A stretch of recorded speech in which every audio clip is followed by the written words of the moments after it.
Hello and welcome to the Brutal Iron Gym podcast, where our goal is to cut through the BS and deliver the brutal truth about topics related to health and happiness. So today's topic is training, and we're going to discuss building a bigger conventional deadlift. So I've been asked some questions about conventional deadlift recently, so I figured we'd make an entire podcast just about that. So, what kind of qualifications do I have to tell you how to build a bigger deadlift? Well, I have deadlifted I've deadlifted 700 pounds, hopefully over, soon to be. But I have deadlifted 700 pounds, and when I first started lifting, I started lifting weights when I was 16, and by 18 years old, I could barely do 315. If I could, I don't even really remember even trying it, but I do remember the first time I ever deadlifted 315. I was, I think, like 19 or 20, and I busted a bunch of blood vessels in my face and had purple dots all over my face, so I looked like an idiot. But that was after like 3 or 4 years of training. I could barely do 315, so I was not gifted with a very high starting place in terms of deadlifting. So I've talked to people before where their very first deadlift ever was over 400 some pounds, and it's like, oh, that's freaking awesome, good for you. But I did have to travel far for that 700 pounds. So now, just because I have done a decent deadlift doesn't mean I know how to get you to do one. So the people I've helped, I have over 1,000 client history. I've worked with over 500 students when I used to teach at the university. So I've seen an enormous amount of people do conventional deadlifts and different movements and understanding body types. So I have helped my 60-plus-year-old mother deadlift over twice her body weight. So she deadlifts over 300 pounds at 60-some years old. I've helped a 148-pound male powerlifter deadlift over 600. I've helped a 120-pound female deadlift well over 300. So I've had, I've helped people get elite totals, like state records, even national records and stuff like that. So I have coaching experience, and then I also have personal experience. So that's a little bit about me and why what I'm about to tell you does have some credibility. So I do have, there's really no formal education on powerlifting. So, for example, you can't go to like how you can get an exercise science degree at a university. That doesn't mean you understand how to deadlift. It just means you know anatomy and you know some facts about the body. So there's no real like school for deadlift. So, but I have gone to a ton of seminars. We've even hosted some at this gym. So we've hosted some male elite powerlifters who came in and taught clinics on squat, bench, and deadlift. We've also hosted female, so the Iron Sisters with Jen Thompson, Kim Wofford, Bonika Law, and some strong ladies who came in and taught us all how to deadlift. So I have had like that type of, I guess, like formal education and listened to a lot of people's opinions. And so what I want to share with you is what I've seen work time and time again. Okay, so you can try this stuff out and see how well it works for you. I do promise it'll work. So I've just seen it, like I said, hundreds, if not 1,000 plus times. So that's a little bit about the salesmanship of why what I'm about to say has some use to listening to. Then it's up to you if you want to give it a try, and hopefully you'll get some good results out of it, like the people in my past clients have. Okay, so. The first thing we kind of want to look at is the general concept of conventional deadlift. It is a push, not a pull. So when the bar is on the floor, so sitting on the weights on the floor, your job is to stand up close to the bar, bend over, grab the bar, and then push the bar off the floor. So you are going to do what looks like a leg press, followed by a hip drive into the bar. So where people get this wrong is they'll bend over, they'll grab the bar, they try to rip the bar off the floor, so they throw their head up, then they pull through their upper back, then their lower back, then their butt, then maybe they'll extend their legs. So they actually start the deadlift from the head to the toes. Well, that's pretty damn dumb because our toes are the thing on the floor, and we have to push off the floor to get that bar to move. So why would I start at the complete freaking opposite end of the body and just make everything feel like shit and it hurts like hell? So if you start from your feet and you think of pushing the bar off the floor, that is what a conventional deadlift is. You're going to feel way, way stronger. Your neck won't hurt. Your lower back won't hurt. because you're pressurizing through the feet and the legs, because they're the things that should be doing the work, not your head, your neck, your upper back, and your lower back. Okay? Your lower back in a conventional deadlift is just meant to hold your position. It is not supposed to contract to lift the weight. What contracts to lift a conventional deadlift is a quad contraction, hamstring contraction, and glute contraction. And then you're bracing your lower back, mid back, and lats. Those things, the lower back, mid back, and lats, just hold their position. They don't actually contract to lift the weight. They hold the position. It is your quads, your hamstrings, and your butt, your glutes, that actually contract to lift a conventional deadlift. So it is a leg exercise, not a head, neck, upper back, lower back exercise. Okay? So again, it's a leg press followed by a hip drive into the bar. That's the goal.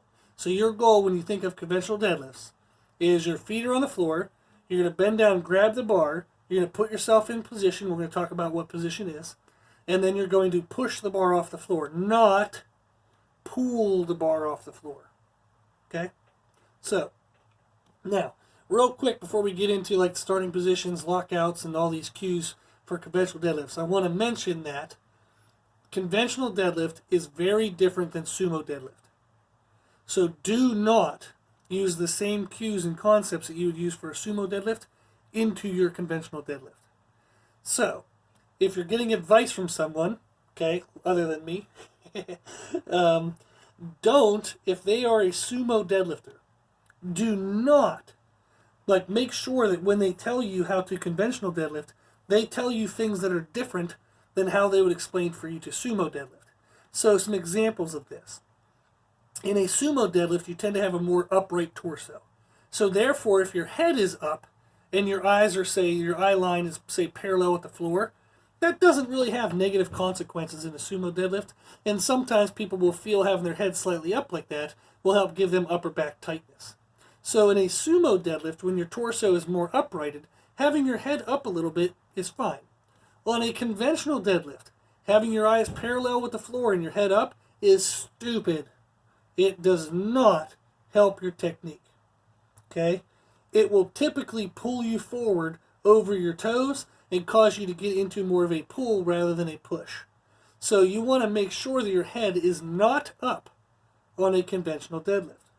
Another thing you'll see sometimes with sumo deadlifters is, again, since they have a more uprighted torso compared to a conventional deadlift which has more of a downward angled torso, is they'll sometimes talk about pushing their belly forward into the belt.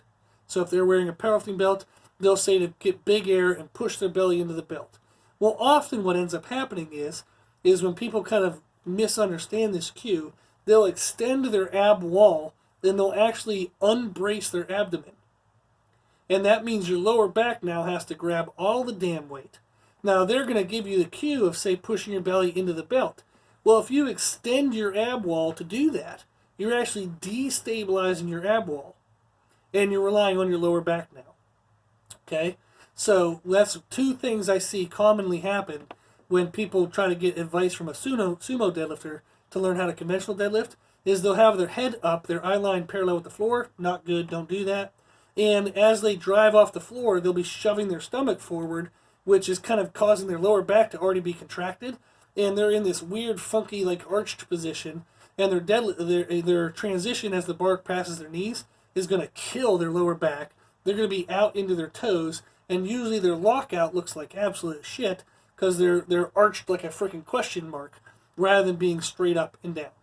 So you don't want to get advice from a sumo deadlifter if the sumo deadlifter tells you the same stuff that they do with a sumo deadlift. Now, there are great coaches who are sumo deadlifters who will be awesome coaches for conventional deadlifting. But you should be getting different cues. Okay? So just because they use a certain kind of set of stuff for sumo deadlifts means your set of stuff should be different for conventional deadlift. Now, are there a couple things that are kind of similar? Whereas, like, say, lat tightness and, say, being... you'll hear sometimes people talk about like patience off the floor. Like, get yourself tight. There's another one. So we're going to go through what this one means.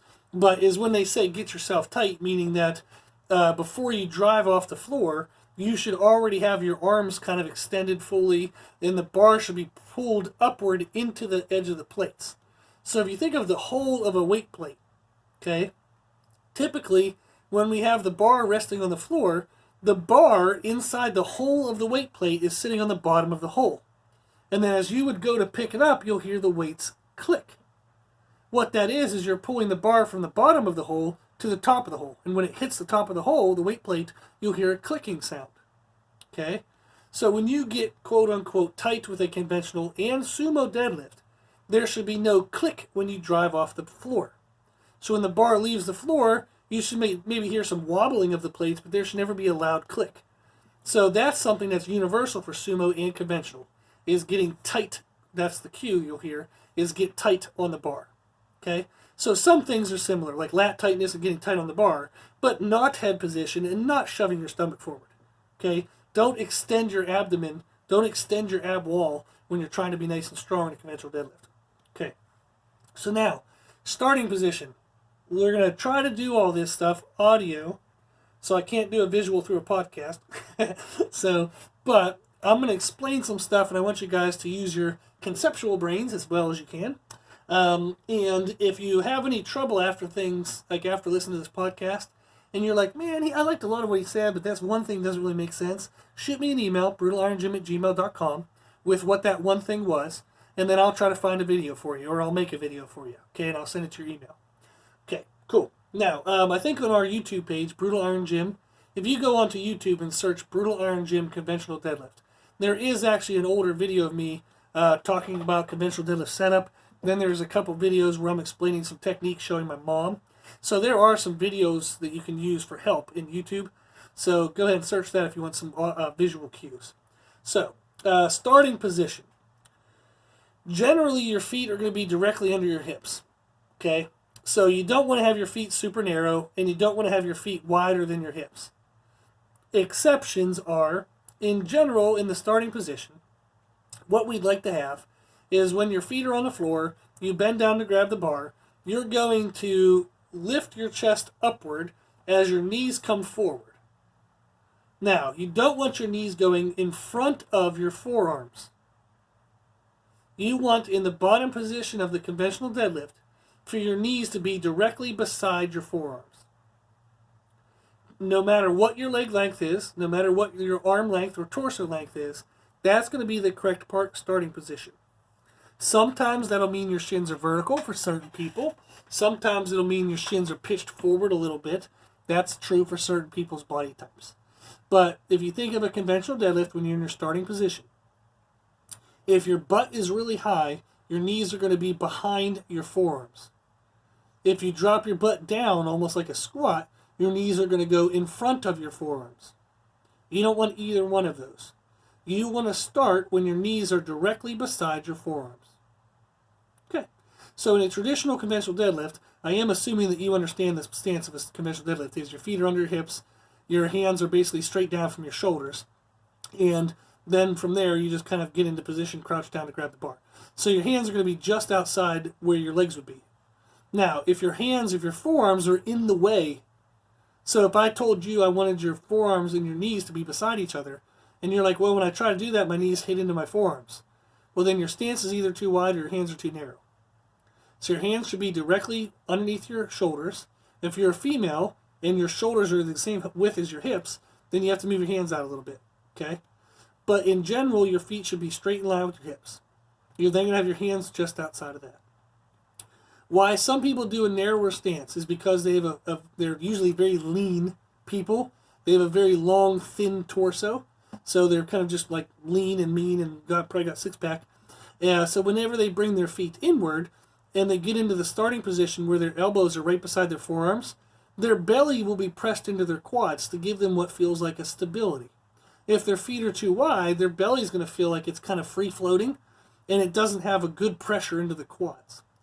Now, if your feet, why some people go wide, okay, if you think of like World's Strongest Man or big dudes with big bellies, it's because if their feet are directly into their hips and they try to get their knees beside their forearms, their big fat belly gets in the way, okay? It presses into their quads and they can't get into the correct starting position with a flat back, a flat lower back.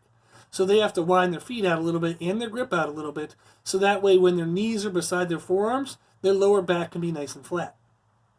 So that would be why some people go narrow and some people go wide.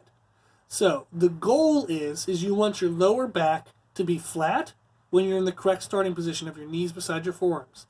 And you want your belly kind of pressing into your quads. So you would find whatever position, whatever foot width, whatever hand width gave you that feeling. A flat lower back, belly pressed into quads, and knees beside forearms. Boom. There you go. Okay? So the next thing we have is how far away from the bar should you stand. In general, when you're in that starting position, okay, flat lower back, belly into the quads, knees beside forearms, the bar should be directly against your shins then.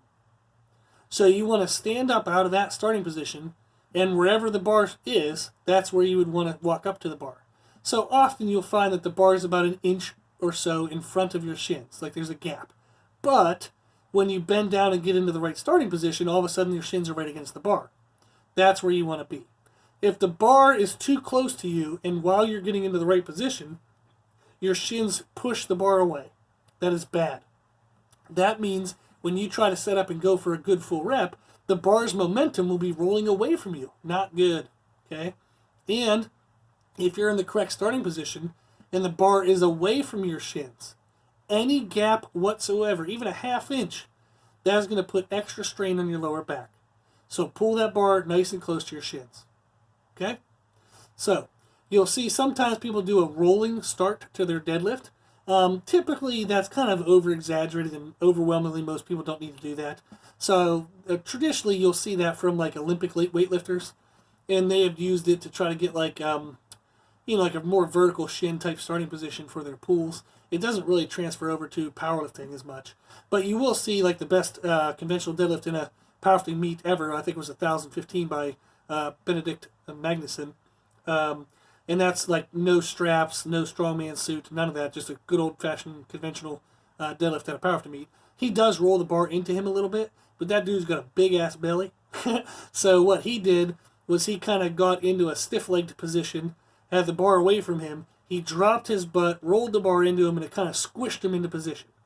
So that way he could have his belly pressed into his quads at like a super maximal amount, so he could kind of push through his belly and kind of drive off of his quads with his belly as he also drove from his legs. So Benedict Magnuson is like 400 plus pounds. It works for him, might not work for you. So you'll see smaller people do that as well. There's a couple other examples, but it's something you feel free to play with, but it's no secret. It's not anything, overwhelmingly too many people do it when they don't need to, okay? But you can give it a try if you want to. It typically, the negative to it, the reason why I'm kind of like sassy against it, is it's very, very, very hard. And it's going to take years of practice. So when you roll that bar in, that you actually stop at the exact spot, I mean literally like within a half inch of the exact spot of your perfect starting position. Most people roll it in and they start pulling too early, or they roll it in, it shoves into them, and they're actually off balance and they start too late. So if you're newer to conventional deadlifting, and I mean like 5 years or less, don't do a rolling start. Just practice getting consistent first, then maybe you can add a rolling start later on. Okay? Now, lockout position. So how do you lock out? Is as you press off the floor, so again, you're pushing the bar off the floor, the bar is going to come up to your knees. By the time the bar is at your knees, your shins are going to be vertical. The bar will be directly against your knee. Now, what you want to do from that position is start to squeeze from the bottom edge of your glutes and your upper hamstrings to drive your pelvis into the bar. Okay? So if you're a guy, drive your junk into the barbell. If you're a girl, pretend you have junk and drive it into the barbell. So, sorry if anybody's listening to this with kids around. But that's the idea. So you're going to drive the bar off the floor with leg press. As the bar gets to your knees, you're going to drive your hips, drive your junk into the barbell. Do not pull through your lower back to pull the bar to you. If you're a decent deadlifter, you're going to be deadlifting more than your body weight. You are not getting that bar to come back to you. You have to go to that bar. And what it takes to do that is lower glutes and upper hamstrings. If you are a female deadlifting and you want to have a good bubble butt, deadlift the way I'm explaining right now. Okay? Do not pull through your lower back. You're going to build your upper outer glutes. You're going to get some weird wide apple frame to your butt. So if you squeeze from the lower glutes and upper hamstrings, you're going to get a bubble butt. So there you go. So there's your motivation. So that's the idea. So as the bar gets to your knees, drive from your upper hamstrings and lower glutes, push your junk into the barbell. Okay? You have to go to the bar. Do not pull the bar to you. That'll make you pull through your lower back. That'll also often cause you to pull into your toes and lose balance. And it'll promote you to loosen your abs, which we said you should not do, because that de-emphasizes the ab strength and loads more of the weight into your lower back. Okay? And then also at the lockout, do not pull your shoulders behind your hips. So if you were to watch a video or take a picture of you at the top of your deadlift, your shins should be vertical. Your quads should be flexed and your thighs should be vertical. Your butt should be directly underneath your hips. Your torso should be vertical. Your shoulders might even be slightly dropped down in front. Okay? You're still locked out, but the weight should be so heavy it's kind of pulling your shoulders down and forward a little bit. But your knees should be locked out, your hips should be locked out. You should not have your shoulders behind your hips. That loads the lower back incorrectly. It de-emphasizes the quads, and it really just going to cause a lot of compressional force to your lower back.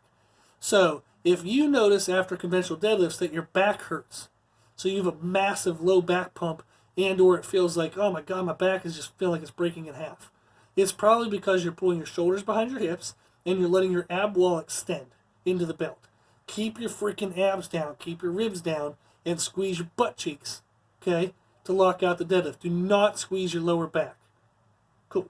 Okay. I feel like I'm just yelling at you guys now. So, but that's the idea.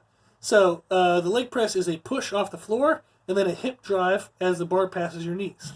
It's a push, push, push, not a pull, okay? Now, real quick, some other things to think of is when the bar passes your knees, so after you drive the bar off the floor like a leg press, you should be pulling the bar into you, like you're dragging it up your legs by flexing your lats. So if you look up the exercise called straight arm pull downs, so cable straight arm pull downs, look at that exercise, okay? That is a lat contraction where you're not bending your elbows, you're not contracting through your elbows, you're not contracting through your triceps or biceps or anything. You're not trying to row the damn barbell. You're just trying to squeeze your lats down. You're trying to squeeze your armpits closed like somebody's trying to tickle you and you're trying to prevent them from tickling you. Okay? So you need to squeeze your lats down really hard. So pretend right now like you're protecting your armpits. Okay? So pull your shoulders down real hard like you're protecting your armpits.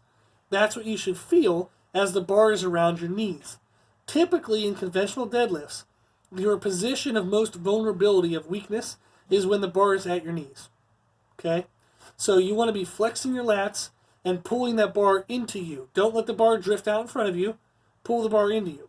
One of the cues I have is to rip my knees off. So I'm flexing so hard with my lats that I'm trying to imagine as if I'm trying to rip my kneecaps off with the barbell. So it works extremely well, keeps the bar super duper close. That way the bar stays loaded over your center of gravity. It stays more so in the legs and lats rather than into your lower back. Okay? Now, the other thing again to think of is when the bar's at your knees, do not try to pull the bar back to you. Try to shove your junk, flex your glutes, so you can push your hips to the bar. Go to the bar, not the bar to you. Okay? Cool. So some common mistakes we see is people not getting tight, and we mentioned what that was, is when you're in the starting position, you should feel that bar being pulled up into the top edge of the plates. So you should hear a click when you get into place. So I have a ton of videos on that kind of stuff. Well, there's one recently put up on YouTube. I'll have to look up the name.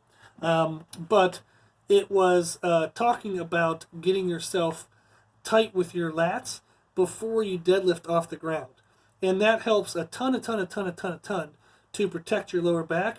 And it also makes sure that when you go to drive the bar off the floor, you don't just get snapped forward. Okay? And it makes sure you keep your back nice and safe.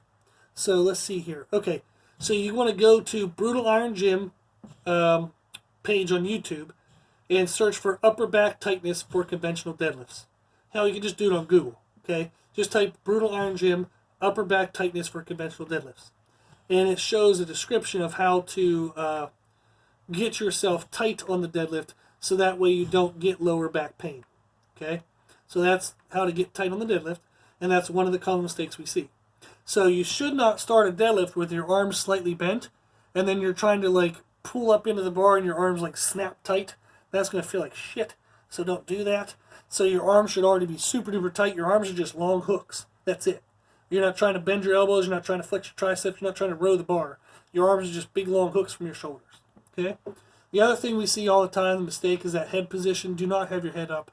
Do not have your eyes parallel with the floor. Your deadlift will look like shit. So get your head down. Your head should be in line with your spine. You know it's right because it rhymes, right? So your head should be in line with your spine, and you should think of kind of pulling your chin back like a sexy double chin. So if somebody said, how many chins do you have? And you try to make a whole bunch of chins. So you pulled your chin back into your chest. That's what you should do when you start the deadlift. Okay? The further back you have your head, the more balanced you will be in the middle of your foot. It'll make you stronger. If you let your chin come up and out, it's going to fall you forward into your toes.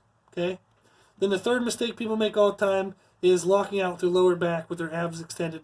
So they kind of like shove their belly into the belt, and their lower back looks curved like a C, and their shoulders are behind their hips. That looks like shit, and it feels like shit. So don't do that. Okay? Cool. Now, the last question we're going to end with here is what I get asked a lot about is variations of how to improve, like variation of exercises that improve your deadlift. So we're going to give you 3 deadlift specific and then 3 non-deadlift specific. So the first one I really like for most people is called an eggshell deadlift. And what this means is that you're going to deadlift the first rep, you're going to lower down in control to where the bar and the weights just lightly touch the floor like you're tapping the weight against an eggshell. So you don't want to smash the eggshell. So you're just going to lower down, lightly tap the bar to the floor, drive right back up. Lower down, lightly tap the bar to the floor, and drive back up. Now, if you say, well, when I try to lower the bar down, it hurts. That's because you lifted with your back. So you already made a mistake. Okay? If you deadlifted correctly and in the lockout, you have a glute hold, then all you got to do is reverse the movement. So a deadlift should be a leg press and a hip drive. You're then just going to push your hips back and then undo the leg press, like you're lowering it down through your legs.